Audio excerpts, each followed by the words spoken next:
June 6th, 1944. D-Day. The crucial assault onto 5 beaches in Normandy that led to the Allied breakthrough into France. It's a story that has been told many times over. But what about the individuals themselves who served during it? What of their acts of bravery that led to the success of the operation? Here, we intend to showcase just one of the thousands of stories that ended on this single day. One that comes from home. But before we focus on one detail, we have to look at the bigger picture. Operation Overlord was the code name for the Battle of Normandy, an assault to liberate German-occupied Western Europe during World War II. It took place between June 6th to August 30th. The most famous part of Operation Overlord was its beginning, commonly referred to as D-Day, a seaborne invasion on the shores of Normandy. It was a combined effort between the Americans, Canadians and British, with the beaches they invaded being designated as Utah, Omaha, Gold, Juno and Sword. The landings could only be described as a slaughter, with 4,400 men being killed on just the landings, 2,500 of these being on Omaha and Utah alone. Each beach was divided into multiple sectors. Sword in particular was split into 3 main sectors, these being Peter, Queen and Roger.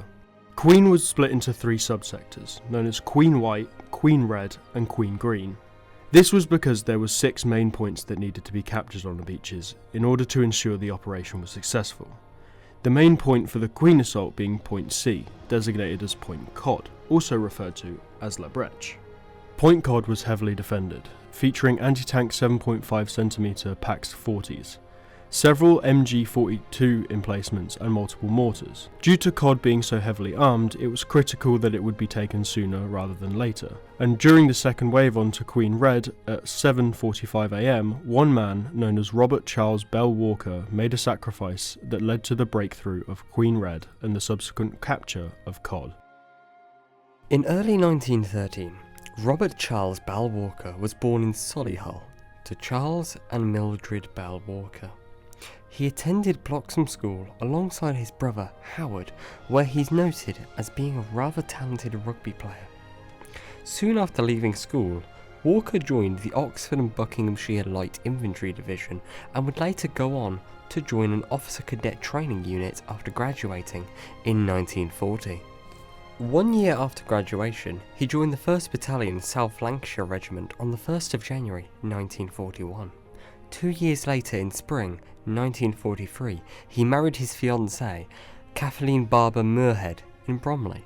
By this time, he was a lieutenant, and on the 4th of August, he was made commander of B Company. June 6, 1944. At around 5:45 in the morning, the landing group for Sword Beach prepared to begin the assault, with the very first wave consisting of the A and C companies making landfall at 7:20 am. Even though they were met with heavy fire from several pillboxes and mortars, they made decent progress and established a beachhead. During the second wave, consisting of B and D Company, Bell-Walker, along with his commanding officer, Lieutenant Colonel Richard Burberry, expected to land on Queen White, behind A Company, but due to the adverse weather found themselves coming in behind C Company on Queen Red. They had a lucky escape on the run-in as the HQ landing craft they inhabited hit an anti-landing trap, but bounced off, and by sheer miracle, the trap had no mine attached. They attempted another run into the beach, this time landing directly opposite to Point Cod. As soon as the landing craft ramp dropped, so did many of the landing party.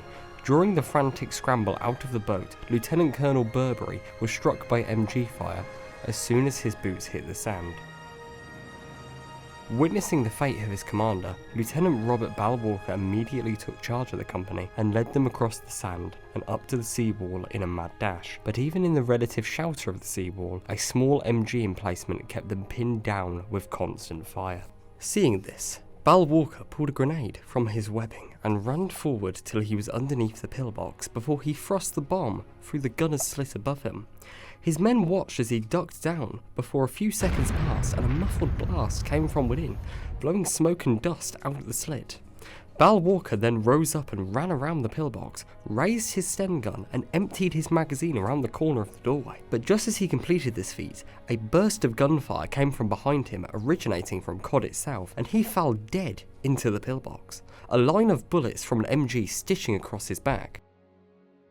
Bell-Walker's sacrifice, along with the thousands of other men who lost their lives during this day, ensured the success of the operation, and eventually the war itself. Now, 81 years later, it seems almost unfathomable to see these areas as war zones due to the natural flow of time washing away the blood of the war. However, the scars never truly fade. Here at the Hermanville War Cemetery is where Bell-Walker was laid to rest, surrounded by his comrades, only 1.5 kilometres away from where he met his end. Although he and so many others never made it home, we honour them every November 11th, lest we forget the sacrifice they made.